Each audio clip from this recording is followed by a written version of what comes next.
اعوذ بالله من الشیطان الرجیم بسم الله الرحمن الرحیم. خوږو ماشومانو، نن مې تاسو ته یو لنډه او خوږه کیسه راوړلې، نو غواړم چې تاسو سره یې شریک کړم. نو غوږ ورته ونیسئ خوږو ماشومانو. په ملیشیا کې یو کس و، هغه سره ډېر دولت و او د هغه 3 زامن ول. نو ده غوښتل چې په خپل زامنو باندې تعلیم وکړي. نو یو ورځ دا سړی بیمار شولو او د خپل سړي زامن او دا ورځ په ورځ بیمارېدلو.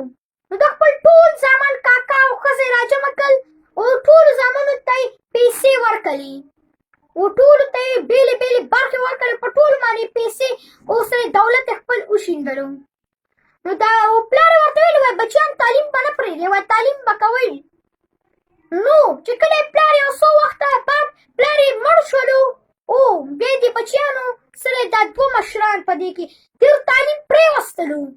ډېرو سره یې مور ورته زیات وویل چې تعلیم مه پرېږدئ. ډېرو د مور ونه منله او ډېرو ودونه یې وکړل او د ډېرو زامن پیدا شول. نو ډېرو به هرې ورځ په تماشو په چکرو باندې به یې ټولې پیسې خرڅولې.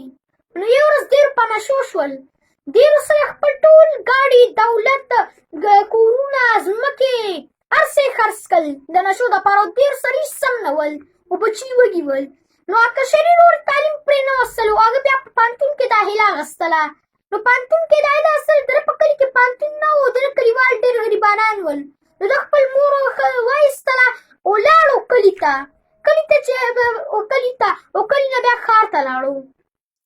نو ښار ته چې لاړو، هلته یې ماما په ښار کې اوسېدلو. نو ماما ته یې وویل وایي زه سره پوهنتون کې داخله نه وم. نو ده پوهنتون کې داخله وایستله، میډیکل یې وکړو، ماسټر یې وکړو، پي ایچ ډي یې وکړله.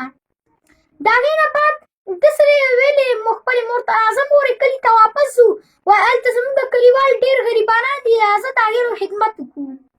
نو دا چې کلي ته تللی دی، نو ده سره دا ټول کلیوالان یې را غونډ کړل او دې ټول کلیوالانو ته ویلې وایي زه به یو پوهنتون کولاو کړم، سکول به کولاو کړم او جماعت به کولاو کړم او یو به سره هسپتال کولاو کړم. نو کلیوالان ډېر خوشحاله شول او ټولې پیسې د ده وې. خپل سره دولت یې راوایستلو، نیم دولت نه نیمې پیسې هغې ټولې په سکول باندې، جماعت باندې، په هسپتال باندې، په پوهنتون باندې، په دې باندې خرچې کړې. نو کلیوالان ډېر خوشحاله ول. نو کلیوالانو د ده کومک ورسره وکړو په دې جوړولو کې، دا مکتب و، پوهنتون و، سکول.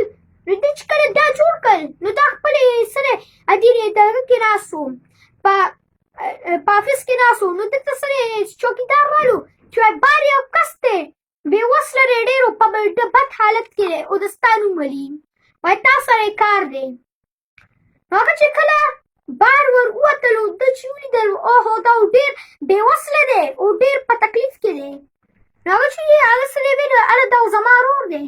نو ورور یې ورته ویلې وایي ما ته سره یو څو روپۍ راکړه، وایي زوی مې وږی دی او سره ما سره هېڅ هم نشته چې ورې کړمه. نو هغه سره بیا سره یې ورته ویل په یو شرط یې در کوم، دلته به راځئ او خپل بچي دې م راوله. نو هغه ورته پیسې ورکړې او هغې یې په کار باندې کړل او هغې یې شفاخانې کې هم داخل کړل او د نشو سره ورته اپریشن وکړلو چې تر څو دې نشې نورې ونه کړي. نو ګران کتونکو، څنګه چې تاسو ولیدلو د دې 3 ورونو انجام چې څنګه سره دا 2 ورونو انجام چې د مور و پلار خبره نه مني او سره تعلیم پرېږدي، ډېرو سره کم انجام وشو. او دا کشری چې ده سره تعلیم پرې نه وسو، د مور و پلار یې خبر وکړه، ده ته دا الله اوچت مقام ته ورسولو. نو ګران کتونکو، را روانه ویډیو به زه سره په بل موضوع باندې وکړم. والسلام، د ستاسو ورور سالار ننګرهاری.